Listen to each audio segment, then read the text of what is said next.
지금 러시아에서는 월드컵이 한창입니다. 이변 중에 가장 큰 이변이라고 한다면 이번 월드컵은 대한민국이 가장 강력한 우승 후보였던 세계 랭킹 1위 독일을 2대0으로 물리친 것일 줄로 압니다. 그래서 여러분들이 다 기뻐하시고 한 주 동안도 즐거워하신 줄로 압니다. 얼굴 보니까 벌써 이게 얼굴이 피으시네요. 이겼다니까. 그러면 이 축구 이긴 것 때문에 그런 것이 아니고, 오늘 제가 그 축구를 직접 보진 못했어요. 다 보진 못했지만 유튜브를 통해서 하이라이트를 이렇게 보게 되면 몇 가지 깨닫는 놀라운 은혜들이 있어서 함께 나누기를 원합니다. 월드컵이 아니라 어떤 스포츠든 어떤 일들이든지 이 뛰는 선수들 그 경기 하나하나에 몰입하고 진지하고 또 목숨 걸고 한 경기 한 경기 진액을 빼는 그런 모습을 보면서 우리 성도들이 하나님 앞에서 이렇게 인생의 경기를 치러야 되는 것이 아닌가 하는 생각을 해보는 거예요. 여러분, 한 사람 한 사람들이 하나님 주신 사명에, 하나님 주신 일에 온 힘을 다하고 온 전심전력하고 여러분이 진지함을 가지고 여러분의 인생을 살아가고 하나님 주신 일들을 감당하는 하나님의 사람들이 되면 하나님 얼마나 기뻐하실까. 이게 첫 번째 생각이었고요. 두 번째는 그걸 응원하는 사람들의 모습을 보면서 그들의 사람들이 돈 하나 생기는 것도 아니고 그들에게 조금의 유익이 있어지는 것도 아닌데도 불구하고 온 열정을 다해서 기뻐하고 춤추고 어떤 사람은 울고 그러면서 그 경기를 지켜보는 그런 모습들을 보게 돼요.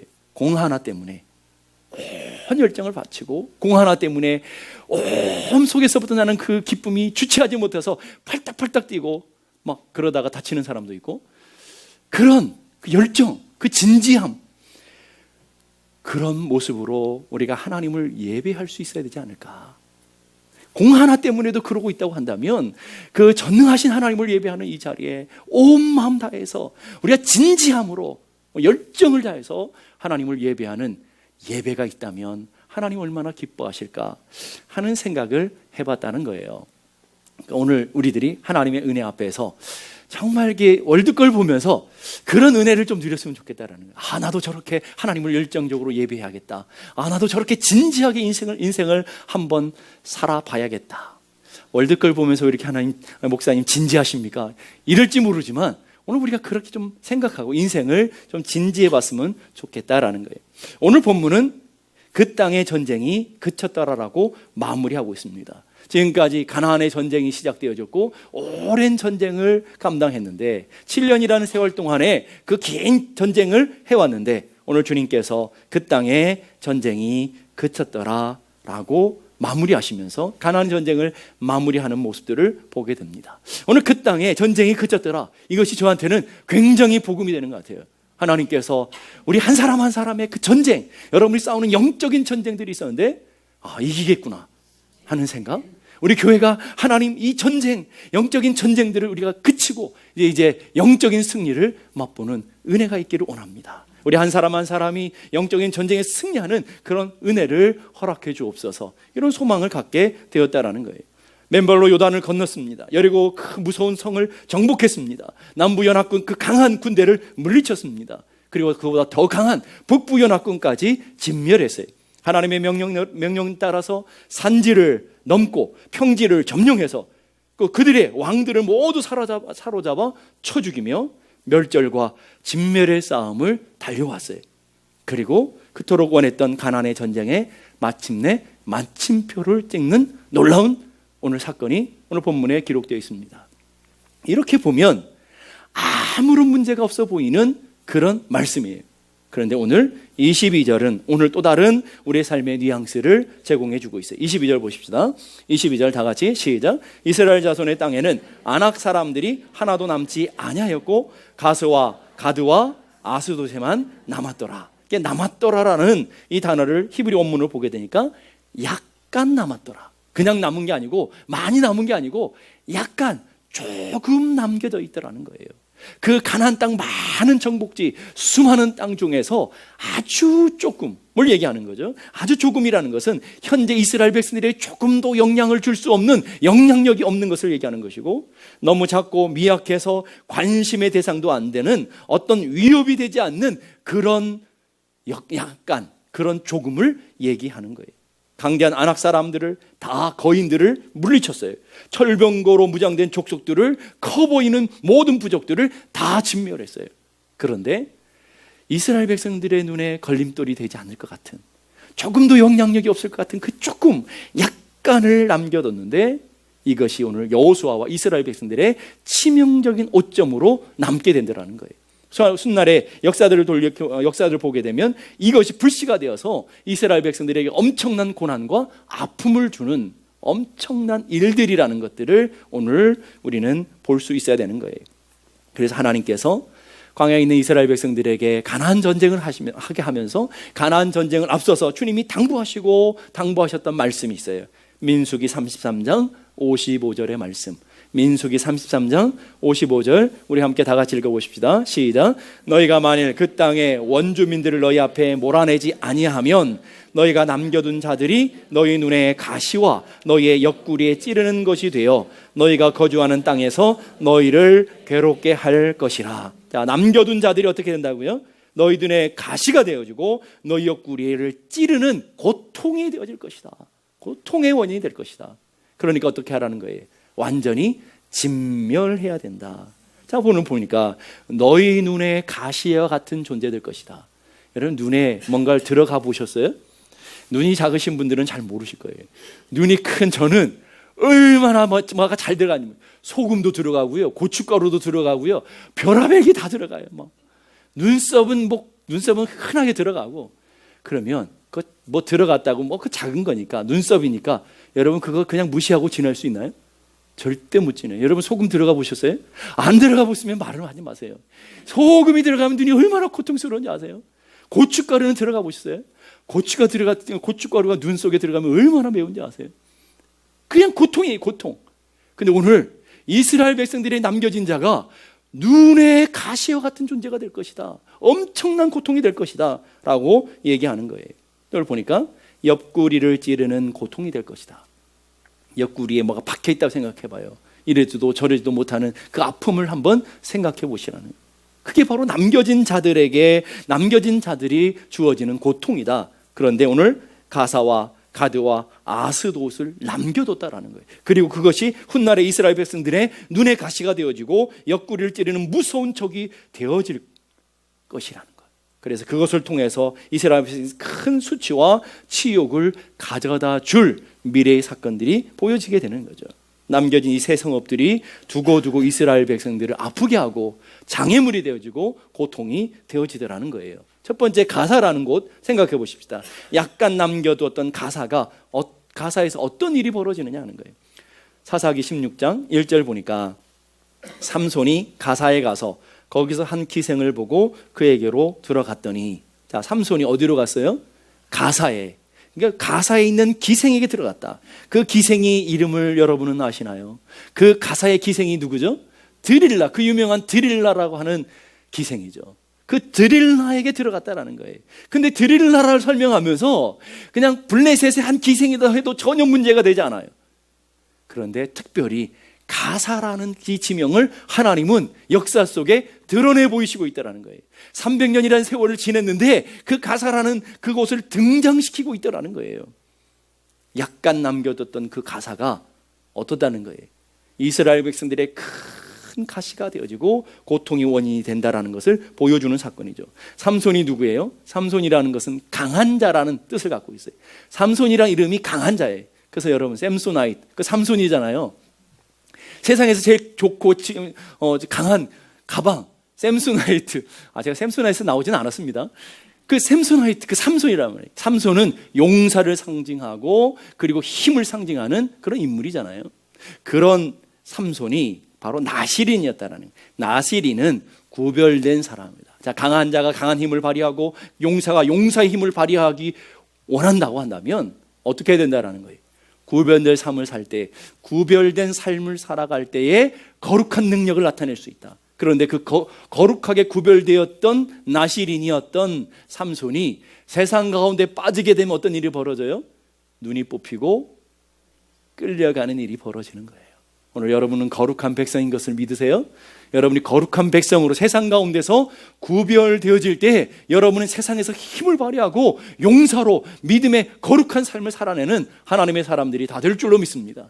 그러나 세상 속에 여러분이 삼손처럼 빠져 있다고 한다면, 세상에 푹 젖어 있다고 한다면 여러분은 그 힘을 잃게 되고 머리가 잘리고 그리고 눈이 뽑혀서 사로잡혀가는, 세상에 사로잡히는 인생이 될 수 있다는 것, 오늘 우리에게 가르쳐 주는 거예요. 그 삼손이 어떻게 되는지 보십시다. 사사기 16장 21절 다 같이 읽어보십시다. 시작. 블레셋 사람들이 그를 붙잡아 그의 눈을 빼고 끌고 가사에 내려가 놋줄로 매고 그에게 옥에서 맷돌을 돌리게 하였더라. 자, 가사의 기생 드릴라에게 머리카락이 잘리고 두 눈이 뽑히고 짐승처럼 잡혀 쇠사슬에 끌려가서 맷돌 돌리는 자가 되어지는, 여러분, 하나님께서 삼손을 맷돌 돌리라고 힘주신 게 아니죠.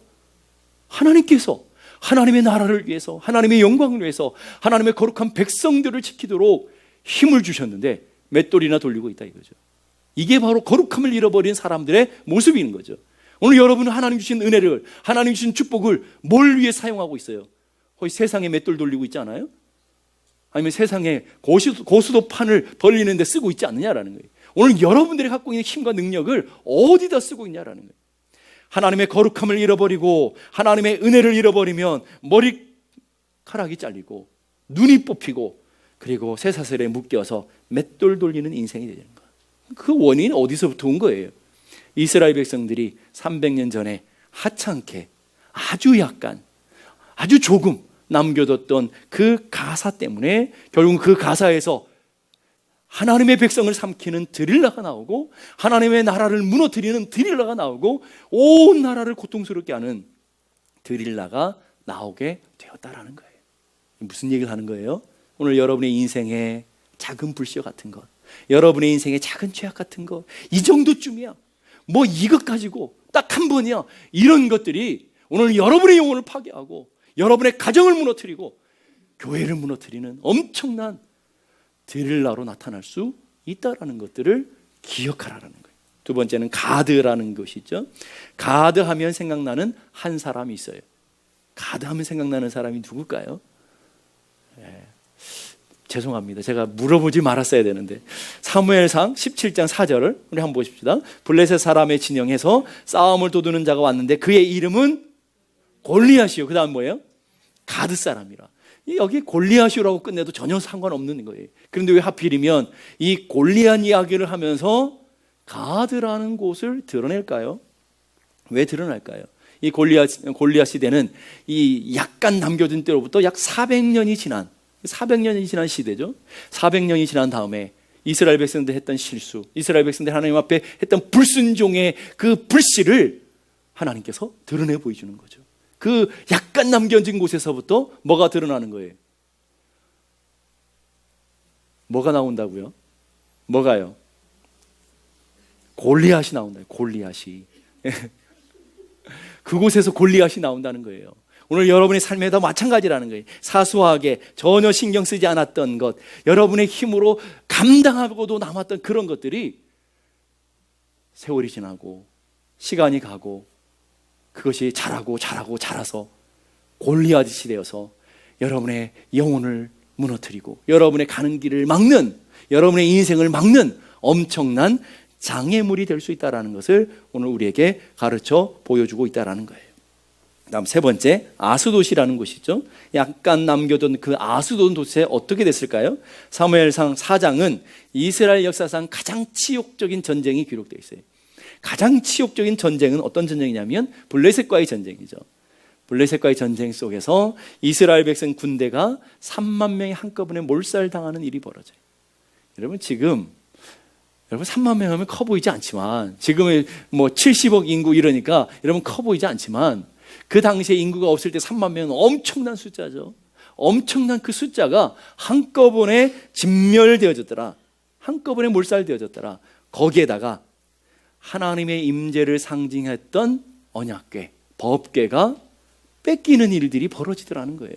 그 뺏겼던 그 언약궤가 어디로 갔느냐? 사무엘상 5장 1절 보니까 블레셋 사람이 하나님의 궤를 빼앗아 가지고 에베네셀로부터 아스돗에서 이르니라. 어디가 나와요? 아스돗이 나오더라는 거예요.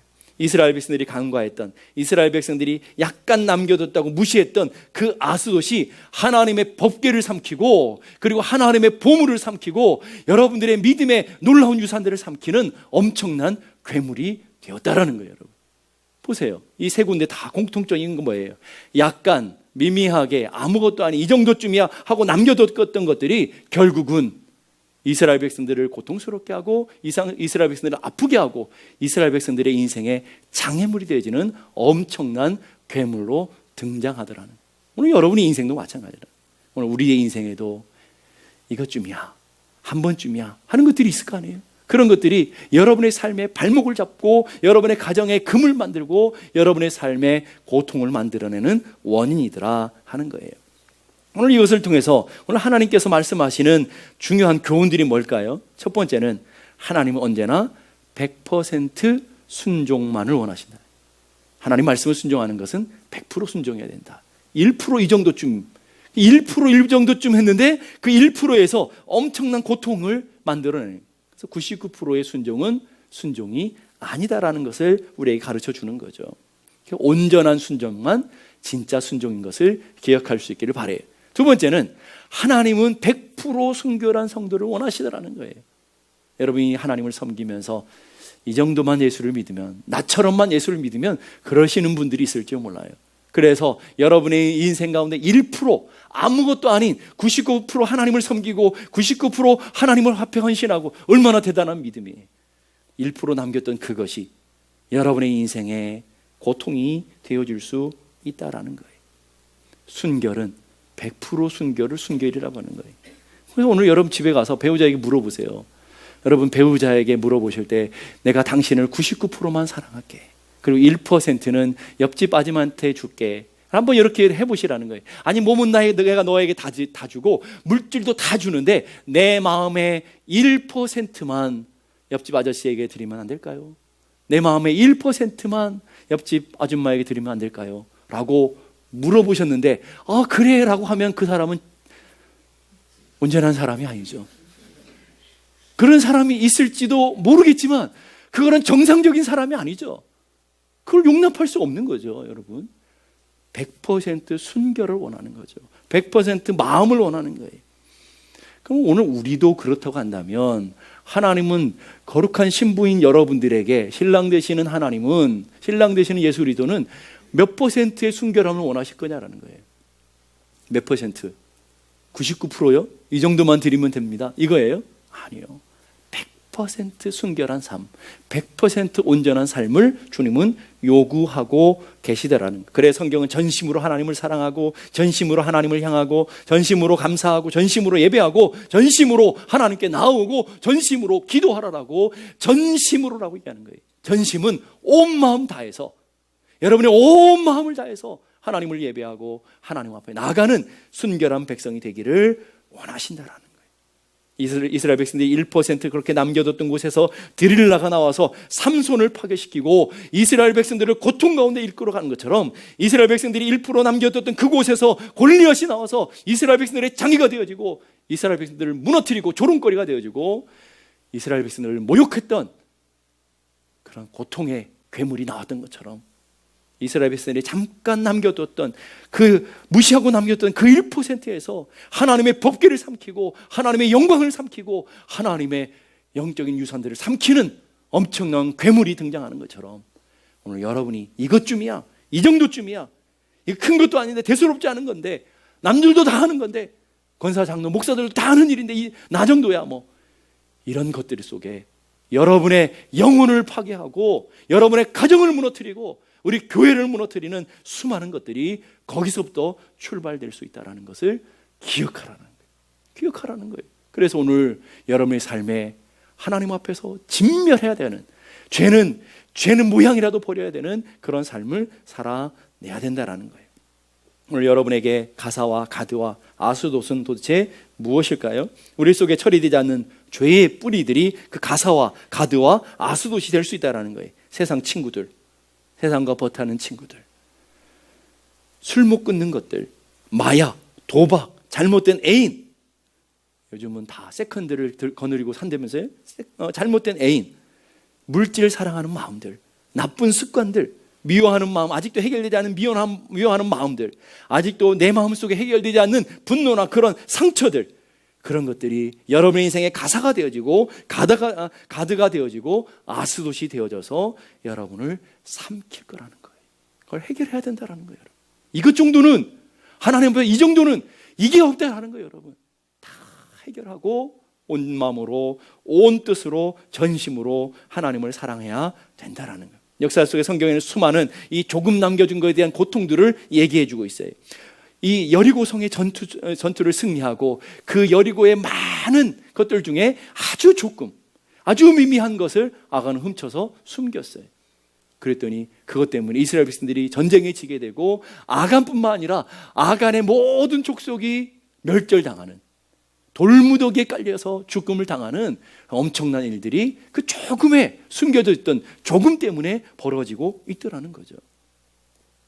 삼손은 여자 하나, 아주 무시했던 그 여자 하나, 힘센 강한 자가 여자 하나에 넘어질까 그랬는데 그 여자 하나 때문에 자신의 인생이 파멸로 이끌어갔을 뿐만 아니라 이스라엘 역사에 엄청난 해를 끼치는 일들을 만들어내더라는 거예요.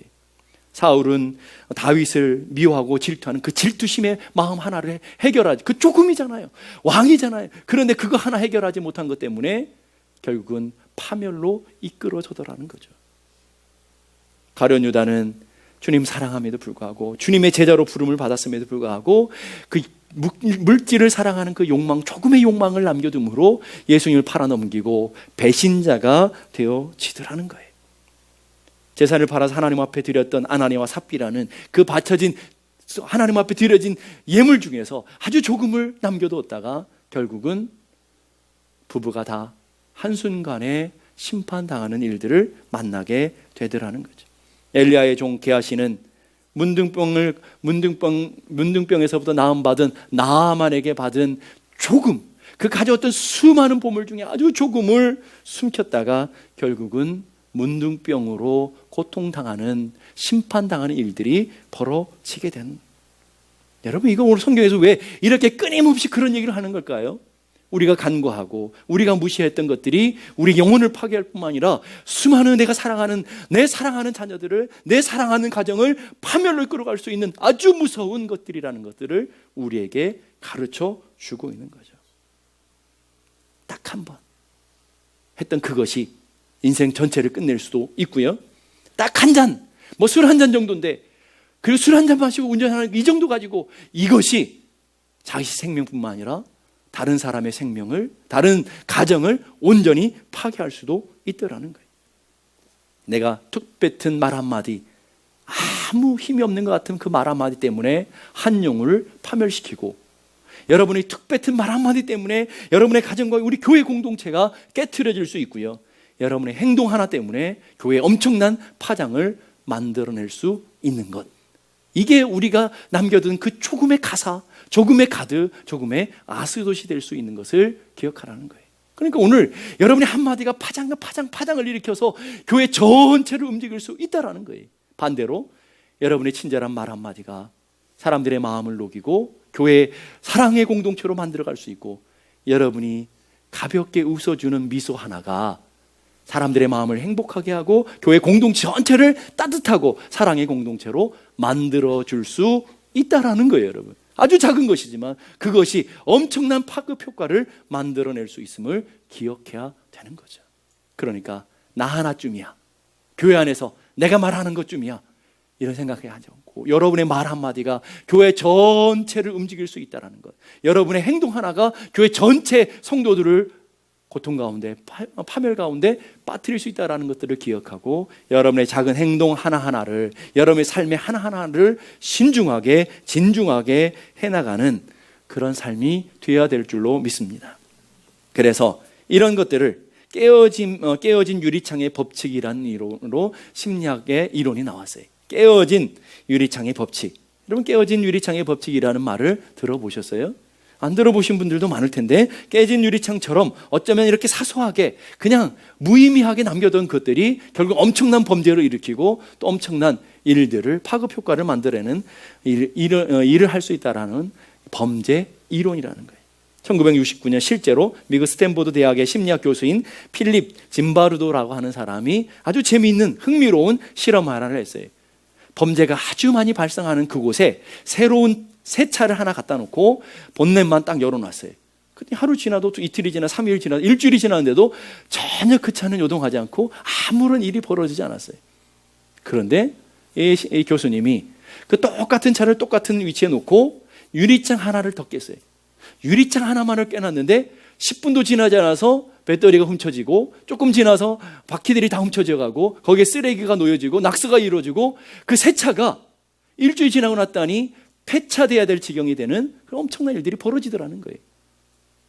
아주 사소한 유리창 하나 깨놨는데 그 유리창 하나 깬 것 때문에 엄청난 차이를 나타내더라는 거예요. 이렇게 오늘 우리의 삶의 자리에도 이렇게 사소하고 볼품없는 것들이 우리의 삶에 치명적인 것이 될 수 있고, 사소하고 작은 것들이, 깨어짐들이 기업 전체를 무너뜨릴 수도 있고, 여러분의 가정 전체를 무너뜨릴 수 있고, 공동체를 전체를 무너뜨릴 수 있는 것이라는 것을 오늘 우리에게 증명해 보여주고 있는 거예요. 실제로 깨끗한 골목에다가 어떤 사람이 쓰레기 하나를 집어놓고는 관찰 실험을 했어요. 그랬더니 깨끗했던 그 곳이었는데 누군가 한 사람이 쓰레기를 갖다 놨더니 거기는 계속해서 쓰레기가 쌓이고 쓰레기 더미가 되어지는 쓰레기장이 되고 말았어요. 그래서 그것을 막기 위해서 감시 카메라를 설치하고 벌금의 경고문을 했는데도 불구하고 전혀 나아지지가 않았더라는 거예요. 한 번 이렇게 망가진 삶의 자리들이 사소한 쓰레기 하나가 결국은 그 전체 골목 전체를 쓰레기 더미로 만들어내는 엄청난 파급 효과를 만들어내더라는 거예요. 도대체 안 되니까 그럼 어떻게 하면 좋을지를 이 사람들이 연구해서 그곳에다가 꽃을 몇 그루를 심어놨어요. 똑같은 곳에다 꽃을 몇 그루를 심어놨더니 그 꽃을 심어놓은 효과 때문에 아무도 쓰레기를 버리지 않더라는 거예요. 원래의 모습대로 깨끗한 그 길목으로 바뀌어지게 되더라는 거예요. 조그마한 쓰레기 하나인데 그 쓰레기 때문에 한 골목 전체를 더럽게 만들 수도 있고, 쓰레기 하나 있었던 그곳에 꽃을 심어놓은 것 때문에 엄청난 깨끗한 곳으로 바뀌어질 수도 있는 거예요. 오늘 여러분의 삶에도 마찬가지죠. 아무 생각 없이 던진 담배꽁초 하나가 LA 같은데 산 몇 개를 태우고도 남는 엄청난 일들을 만들어내는 거죠. 그래서 이런 이론을 가지고 기업을 연구하는 사람들이 기업에 이 깨진 유리창의 법칙을 적용해서 책 한 권이 나왔는데, 그 책에 보게 되면 지저분한 화장실 하나가 가게 전체를 망가뜨릴 수 있다는, 그것이 이미지가 되기 때문에 지저분한 가게에서 지저분한 화장실을 둔 가게라고 한다면 이 가게에 있는 모든 사람이 다 지저분할 거라고 생각해서 가게가 전체로 매상이 떨어지고 어려움을 겪는 일들이 많더라는 거예요. 불친절한 종업원 하나 때문에 기업이 망하는 일도 있더라는 거예요. 사소한 의심 하나 때문에 가정이 파괴되는 일도 있고, 아주 작은 죄 하나 때문에 우리 인생 전체가 망가지는 일들이 실제로 일어나더라는 거예요. 실제로 기업 가운데서도 일어나더라는 거예요.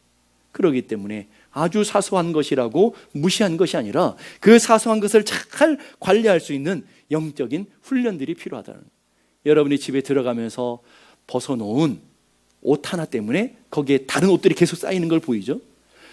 그렇잖아요. 다른 옷들이 이래도 되는구나 라고 쌓여지는 거예요. 그런데 그걸 다 치우고 나면 거기다 올려놓으면 안 될 줄 알고 두려움이 생기죠. 그럼 여러분의 삶에도 마찬가지예요. 교회도 마찬가지고요. 여러분 한 사람이 무심코 한 행동이 교회 전체의 어려움의 파장들을, 미움을 만드는, 어려움을 만드는 파장을 만들 수도 있고, 여러분의 미소 하나가, 여러분이 따뜻한 말 한마디가 교회 전체를 따뜻하게 그리고 건강하게 하나 되게 만드는 놀라운 역사도 만들어낼 수 있다는 거예요. 행복과 불행은, 결정적인 것은 아주 작은 것에서부터 시작된다. 아주 작은 것에서 행복이 결정되고 아주 작은 것에서 불행이 결정되더라는 거예요. 큰 사막을 횡단하고 돌아온 사람에게 어떤 기자가 물었어요. 이 사막을 횡단하면서 가장 어려웠던, 그 어려운 사막을 횡단했는데 그 사막을 횡단하면서 가장 어려웠던 일이 무엇이었습니까? 우리 같으면 상식 같으면 가장 더운 것, 더위가 힘들었습니까? 아니. 이 사막에서 목마른 것, 물이 가장 힘들었습니까? 그것도 아니에요. 그럼 도대체 뭐가 힘들었습니까? 배고픔이었습니까? 그것도 아니에요. 잠을 못 자는 그것도 아니에요. 맹수들이었습니까? 그것도 아니에요. 도대체 사막을 횡단하면서 가장 당신에게 힘들었던 게 무엇입니까? 그랬더니 아주 생각지 못한 대답이 나왔어요. 발가락의 모래 한 알. 발가락의 모래 한 알이 그렇게 고통스러웠습니다. 모래 한 알 아무것도 아니잖아요. 근데 발가락에 들어갔더니 그것 때문에 사막을 횡단하는 동안 그렇게 고통스러웠다라는 거죠. 그런 것처럼 우리 인생에도 작은 모래알같이 아무것도 아닌 것 같은 것을 무시했을 때 우리의 삶에 우리를 죄악 가운데 이끌어가는 엄청난 것이 될 수 있는 것을 오늘 시편 1편 1절이 얘기해 주고요. 시편 1편 1절 여러분 잘 아시는 말씀이죠. 우리 한번 다 같이 한번 읽어볼까요? 시작. 복 있는 사람은 악인의 꾀를 따르지 아니하며 죄인의 길에 서지 아니하며 오만한 자의 자리에 앉지 아니하네. 여러분 복 있는 인생이 되길 원하세요? 그러면 어디서부터 끊어야 되느냐면 죄인의 꾀, 악한 사람들의 꾀, 악한 사람들의 말, 거기서부터 단절해야 된다는 거예요. 거기서부터 여러분의 행복이 시작된다는 거예요. 오늘 여러분이 삶에 악한 꾀를 따르고 악한 꾀를 마음에 품고 악한 꾀를 품는 거기를 허락하게 되면 그 다음에 꾀가 지나서 길로 바뀌고요. 그 길이 지나서 자리 깔고 앉게 된다는 거예요. 그래서 우리가 하나님 주신 복을 잃어버리는 고통 가운데 있게 되는. 여러분 자리 깐 것을 치우기는 얼마나 힘들어요. 길에서부터 돌이키는 건 얼마나 힘들어요. 그런데 작은 꾀에서 돌이키는 것은 간단하죠. 근데 그 작은 꾀를 놔두면 우리 인생을 악한 길로 이끌어가고 그리고 오만한 죄인들의 자리에 우리를 이끌어서 우리를 결국은 파멸로 우리를 이끌어 가게 된다는. 작은 꾀를 처리하지 않으면 결국은 우리를 죄인들의 길에 앉아서 죄인들의 길에 머무는 그런 일들을 만들어내는 거예요. 죄는 누룩과 같다고 그랬어요. 그래서 하나님은 그 누룩을 제거하라 그러죠.